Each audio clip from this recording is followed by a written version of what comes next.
नमस्कार, आप देख रहे हैं ओम टुडे न्यूज में विनीता आपके साथ। आइए देखते हैं आज की बड़ी खबरें। ओम गुरु कृपा राखी भंडार 21 वर्षों से अपनी सेवा दे रहा है। फैंसी राखियों का खजाना, क्वालिटी में मध्य प्रदेश नंबर 1 काउंटर। शहर में सबसे ज्यादा वैरायटी है। हमारे यहाँ एक से बढ़कर एक डिजाइनर रंगों में है फैंसी राखियाँ।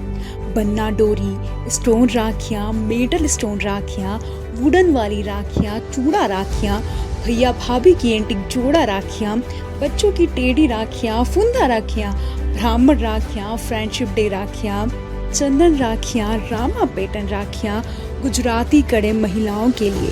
इसके अलावा और भी कई प्रकार की राखियाँ हमारे यहाँ उपलब्ध है। हमारा पता ओम गुरु कृपा राखी भंडार, प्रकाश टॉक किचनी, सड़क उज्जैन। Mobile number 9098858899 9424511811। आइएगा जरूर।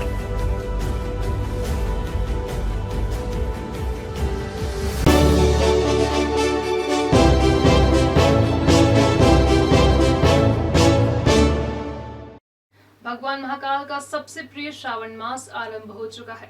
भले ही कोरोना संक्रमण का खतरा है, फिर भी महाकालेश्वर मंदिर में दर्शनार्थियों की कतार लगना जाहिर सी बात है। यही वजह है कि महाकालेश्वर मंदिर प्रबंध समिति ने अब पूरे श्रावण मास में दर्शनार्थियों की संख्या 3500 से 5000 कर दी है। कलेक्टर आशीष सिंह ने मीडिया कर्मियों को प्रशासक के इस फैसले से अवगत कराया। कलेक्टर ने बताया कि मंदिर में अब तक प्री बुकिंग के माध्यम से 2-2 घंटे के साथ स्लॉट में 3500 दर्शनार्थियों को हर रोज प्री बुकिंग के माध्यम से दर्शन की परमिशन मिल रही थी। अब इसे बढ़ाकर 5000 दर्शनार्थी प्रतिदिन किया जा रहा है। श्रावण और भादो मास में प्रत्येक सोमवार सुबह 6 बजे से 11 बजे तक ही श्रद्धालुओं को प्री बुकिंग परमिशन दी जाएगी। 11 बजे से दर्शन बंद हो जाएंगे। इस दौरान 250 रुपए वाले शुल्क दर्शन भी बंद रहेंगे। यह व्यवस्था केवल सोमवार के लिए लागू रहेगी। अन्य दिनों में सुबह 6 बजे से रात 10 बजे तक अलग अलग स्लॉट में प्री बुकिंग कराकर श्रद्धालु दर्शन का लाभ ले सकेंगे। लंबी खेच के बाद मेहरबान हुए मानसून ने न केवल किसान बल्कि उज्जैन के आम रहवासियों को भी राहत दी है। पिछले 24 घंटे में गंभीर बांध में तकरीबन 60 MCFT पानी बढ़ गया है। पानी की आवक अब भी बनी हुई है। शुक्रवार शाम को गंभीर बांध में 137 MCFT पानी संग्रहित था। 24 घंटे बाद शनिवार शाम 5 बजे इसका लेवल बढ़कर 195.190 MCFT हो गया। गंभीर बांध में शुक्रवार शाम से ही पानी की आवक लगातार बनी हुई है। हर दो घंटे में बांध में 1 से 2 सेंटीमीटर पानी बढ़ रहा है। पिछले साल इन्हीं दिनों में गंभीर का जलस्तर 597 MCFT पर पहुंच गया था। इस बार इसका आधा भी पानी संग्रहित नहीं हो सका है। खैर, देर से आए बादलों की फिलहाल इतनी ही राहत काफी है। गुरु पूर्णिमा के अवसर पर अंकपात स्थित महर्षि सांदीपनि आश्रम में विशेष पूजन अर्चन किया गया। हर साल आश्रम पर छोटे बच्चों का विद्यारंभ संस्कार होता है, लेकिन इस बार कोरोना संक्रमण की वजह से इसे स्थगित रखा गया। आम श्रद्धालु भी महर्षि सांदीपनि आश्रम में दर्शन पूजन नहीं कर सके। उज्जैन भगवान श्री कृष्ण की शिक्षा स्थली रहा है। इस लिहाज से यहाँ पर गुरु पूर्णिमा उत्सव का यहाँ अलग ही महत्व है। कोरोना संक्रमण का साया हावी है। तीसरी लहर का डर बना हुआ है। इसीलिए भगवान श्री कृष्ण की शिक्षा स्थली महर्षि सांदीपनि आश्रम में न विद्यारंभ संस्कार हुआ और न ही आम लोग दर्शन कर पाए। शनिवार सुबह मंदिर में प्रयागराज संगम से लाए गए जल से भगवान सांदीपनि की प्रतिमा का अभिषेक हुआ। पूरे दिन आश्रम में विभिन्न तरह की धार्मिक गतिविधियां चलती रहीं, लेकिन आम दर्शनार्थियों को इसमें भागीदारी नहीं हो पाई। ये भगवान कृष्ण की पाठशाला है। इसी स्थान पर, इसी कक्ष में भगवान श्री कृष्ण ने अपने बड़े भाई बलराम जी और मित्र सुदामा जी के साथ शिक्षा ग्रहण करी थी। महर्षि सांदीपनि ऋषि का आश्रम है। यहाँ पर भगवान कृष्ण ने 64 दिन रुके थे। 64 दिनों में समस्त 64 विद्या और 16 कलाओं का ज्ञान प्राप्त किया था। क्योंकि आज गुरु पूर्णिमा का महापर्व है, तो आज प्रातःकाल प्रयागराज के संगम के जल से गुरु सांदीपनि जी का ब्रह्म मुहूर्त में अभिषेक पूजन किया गया है। उसके बाद उनका पंचामृत पूजन कर, षोडशोपचार पूजन कर और दुनिया में जो ब्रह्मांड में जो कोरोना महामारी चल रही है उसके खात्मे के लिए यहाँ पर पुजारी परिवार के द्वारा यहाँ पर हवन किया गया है। लेकिन जो कि आज अभी तीसरी लहर का काफ़ी डर है। इस उज्जैन अवंतिका नगरी के सांदीपनि ऋषि के आश्रम में यहाँ पर विद्यारंभ संस्कार होता है, पार्टी स्लेट पूजा की जाती है। जो छोटे बच्चे यहाँ पर आते हैं, जो प्रथम बार विद्यालय जाते हैं, उनके जाने से पूर्व यहाँ पर उनको मंत्र लिखवाए जाते हैं। लेकिन क्योंकि कोरोना की तीसरी लहर और बच्चों के ऊपर ज़्यादा उसका असर बता रहे हैं, तो प्रशासन के द्वारा यहाँ पर आज आम श्रद्धालुओं के लिए दर्शन बंद रखे गए। उज्जैन नगर निगम में फिलहाल सब कुछ ठीक नहीं चल रहा है। अपर आयुक्त पर कई तरह के आरोप, इनकी जांच कराने वाले पर भी आरोप और अब जांच के साक्ष्य जुटाने के लिए शुरू की गई एक और जांच। ये सारे घटनाक्रम बताते हैं कि मुखिया के हाथ में कमान थोड़ी ढीली है। नगर निगम के आयुक्त क्षितिज सिंघल ने हाल ही में एक आदेश जारी किए हैं। इस आदेश में उन्होंने खुद ही लिखा है कि नगर निगम के कतिपय कर्मचारी यहां लगे क्लोज सर्किट कैमरा के साथ छेड़छाड़ कर रहे हैं। नगर निगम आयुक्त ने आईटी सेल के प्रभारी अधिकारी को इसकी जांच के निर्देश जारी किए हैं। दरअसल पिछले दिनों नगर निगम के कुछ ठेकेदारों ने अपर आयुक्त वित्त गणेश धाकड़ के खिलाफ एक शिकायत की थी। इस शिकायत की जांच अपर आयुक्त आरपी मिश्रा ने की। जांच में कुछ भी नहीं निकला। अब ठेकेदार आरोप लगा रहे हैं कि अपर आयुक्त मिश्रा और धाकड़ आपस में मिले हुए हैं। ठेकेदारों ने नगर निगम आयुक्त को बताया कि जांच अवधि में धाकड़ कई बार मिश्रा के केबिन में गए थे। इसी की जांच के लिए आयुक्त ने नगर निगम के फुटेज खंगलवाए तो पता चला कि आधे से ज्यादा विभागों के 2 कैमरे ही बंद पड़े हैं।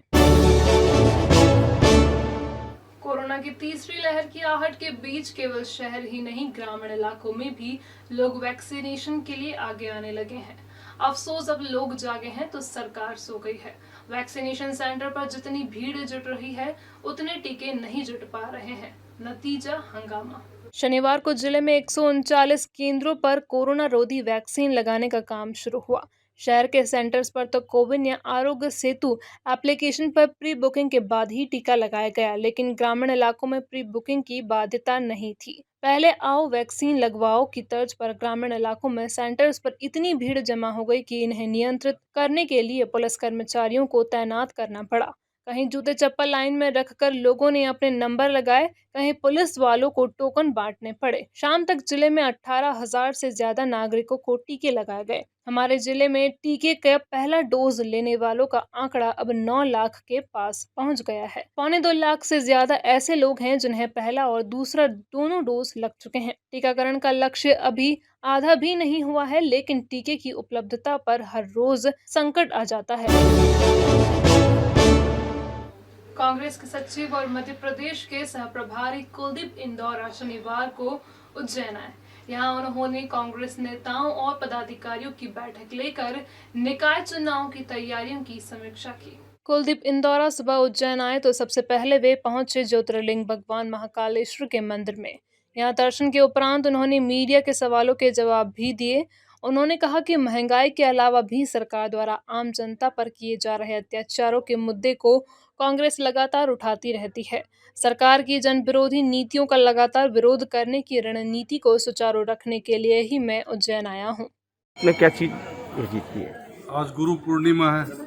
इस अवसर पर मुझे आज महाकाल के इस मंदिर में मुझे दर्शन करने का अवसर मिला और मुझे भगवान का महाकाल का आशीर्वाद प्राप्त हुआ। आज मैं जिला कांग्रेस कमेटी उज्जैन के बैठक के लिए आया था, जिसमें अभी सभी जो हमारे ब्लॉक कांग्रेस कमेटी जिले के जो पदाधिकारी, हमारे कांग्रेस के लोग, सभी से बातचीत करके चर्चा करके कोविड-19 आउटरीच जो कार्यक्रम आदरणीय सोनिया गांधी जी, मुकुल जी और प्रदेश कांग्रेस कमेटी के अध्यक्ष कमलनाथ जी के द्वारा जो पूरे प्रदेश में दिया गया है, उस संबंध में एक समीक्षा बैठक की गई है। और इसके अलावा लगातार महंगाई, पेट्रोल, डीजल, ये दाम लगातार बढ़ते जा रहे हैं। इन सब को लेकर भी हमारे जिला कांग्रेस कमेटियों के माध्यम से, ब्लॉकों के माध्यम से कांग्रेस के हमारे विधायक और साथियों ने लगातार इस भारतीय जनता पार्टी को चेताने का काम कर रही है। आगे भी हम रणनीति बनाकर यूथ कांग्रेस के अभी साइकिल यात्राएं चल रही हैं। महिला कांग्रेस के द्वारा ताली और ताली बजाकर पेट्रोल पंपों पर इस केंद्र सरकार का, राज्य सरकार का पुरजोर तरीके से विरोध किया जा रहा है। और इन सब बातों को लेकर आज हम बैठक भी कर रहे हैं। मंडल सेक्टर के संबंध में भी आज चर्चा की जाएगी कि मंडल और सेक्टर जिनका परिसीमन करके कहीं पुनर्गठन करने की आवश्यकता है, कहीं कोई बदलाव करने की आवश्यकता है, तो उस संबंध में आज चर्चा करके और उनके प्रपोजल लेकर उनमें हम आगामी जो चुनाव। जिम्मेवार लोग हैं उनको कार्य देना चाहेंगे और इस संबंध में आज बैठक है। बड़नगर रोड पर खड़ौतिया और चिकली के बीच शनिवार सुबह एक कार तेज रफ्तार पर पलटकर गड्ढे में जा गिरी। इस दुर्घटना में अहमदाबाद के 4 युवक घायल हुए हैं। ये चारों ही महाकालेश्वर ज्योतिर्लिंग के दर्शन के लिए उज्जैन आ रहे थे। हादसा सुबह 6 बजे का है। चिकली मोड़ पर एक मोटरसाइकिल सवार को बचाने के प्रयास में तेज रफ्तार कार सवार सड़क से उतरकर पलटी खाते हुए गड्ढे में जा गिरी। कार में सवार अहमदाबाद निवासी प्रदीप पिता कन्हैया लाल, कुणाल पिता गणपत, योगेंद्र पिता सुदर्शन और महालेश पिता अरुण कुमार को राहगीरों की मदद से जिला अस्पताल पहुंचाया गया। इनमें से 2 को मामूली चोट है जबकि 2 के सिर में गहरी चोट आई है।